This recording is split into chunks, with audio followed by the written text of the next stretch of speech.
IAS officer Durga শক্তি নাগপালের সঙ্গে যেন কোনো অবিচার না হয়। শনিবার এই মর্মে প্রধানমন্ত্রীকে চিঠি দেন কংগ্রেস সভানেত্রী সোনিয়া গান্ধী, যার 24 ঘন্টার মধ্যে উত্তরপ্রদেশ সরকারের কাছে রিপোর্ট চায় কর্মীবর্গ মন্ত্র। কংগ্রেসের এই তৎপরতাকে ভালো চোখে নেয়নি সমাজবাদী পার্টি। দুপক্ষের এই ঠান্ডা লড়াই সোমবার নতুন মাত্রা নিল। এদিন প্রধানমন্ত্রী মনমোহন সিংহ বলেন, বিষয়টি নিয়ে রাজ্য সরকারের সঙ্গে কথা বলছে কেন্দ্র, নিয়ম মেনেই ব্যবস্থা নেওয়া হবে। যদিও দুর্গা শক্তি সাসপেন্ড ইস্যুতে তার সরকার যে আদৌ পিছু হটতে রাজি নয়, এদিন তা ফের স্পষ্ট করে দেন উত্তরপ্রদেশের মুখ্যমন্ত্রী অখিলেশ যাদব। এই ইস্যুতে বাবার সমর্থন পেয়েছেন উত্তরপ্রদেশের মুখ্যমন্ত্রী। এদিকে কার্যত দুর্গা শক্তির পাশে দাঁড়িয়ে এদিন কর্মীবর্গ মন্ত্রকের প্রতিমন্ত্রী বি নারায়ণ স্বামী বলেন, আইএএস অফিসার মন্ত্রকের কাছে আবেদন করলে সাসপেনশন তোলা নিয়ে বিবেচনা করতে পারে সরকার।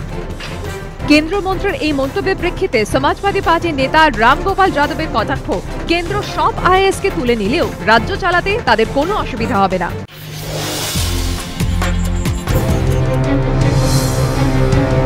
পরিকল্পনা ছিল নিখুঁত, কিন্তু তাতেও শেষ রক্ষা হলো না। চুরির অভিযোগে পুলিশের জালে ধরা পড়লেন পরিচারিকা। পুলিশ সূত্রে খবর, গত শনিবার বালিগঞ্জ থানায় একটি চুরির অভিযোগ দায়ের হয়। অভিযোগকারী নির্মাল্য ঘোষাল জানান, কয়েকদিন আগে তাঁর বাড়ি থেকে খোয়া গিয়েছে হীরের বহুমূল্য অলংকার, দামি ঘড়ি এবং নগদ টাকা।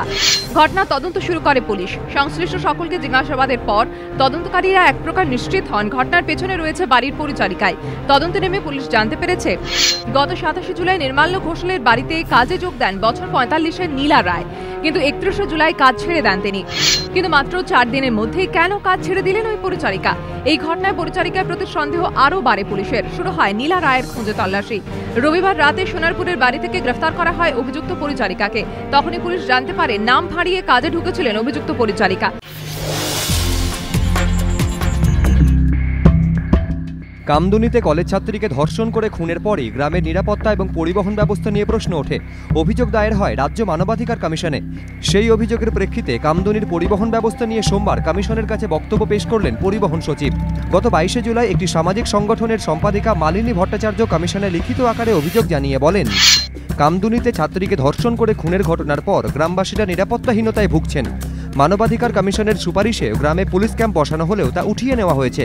গ্রামে পরিবহন সমস্যা রয়েছে রাস্তাঘাট, আলোর সমস্যাও। কমিশন সূত্রে খবর, চেয়ারম্যান অবসরপ্রাপ্ত বিচারপতি অশোক কুমার গঙ্গোপাধ্যায় সহ কমিশনের অন্য সদস্যদের সামনে আলাপন বন্দ্যোপাধ্যায় রাজ্য সরকারের তরফে কামদুনিতে পরিবহন সংক্রান্ত সমস্যার বিষয়ে বক্তব্য পেশ করেন। তার বিস্তারিত বক্তব্য লিপিবদ্ধ করা হয়েছে। প্রায় 1 ঘন্টা পর দুপুর 1:15 নাগাদ পরিবহন সচিব কমিশন দপ্তর থেকে বের হন। তবে এ বিষয়ে কোনো মন্তব্য করেননি তিনি। কমিশন সূত্রে খবর, স্বরাষ্ট্র সচিবকে তলব করার জন্য আরেকটি দিন ঠিক করা হবে।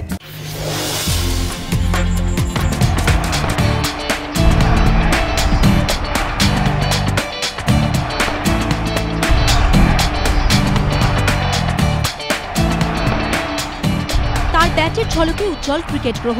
ক্রিকেট থেকে এবার রাজনীতির ময়দানেও নক্ষত্র ছটা। রাজ্যসভাতেও লাইমলাইট শুষে নিলেন তিনি। সচিন রমেশ তেন্ডুলকর রাজ্যসভার সাংসদও।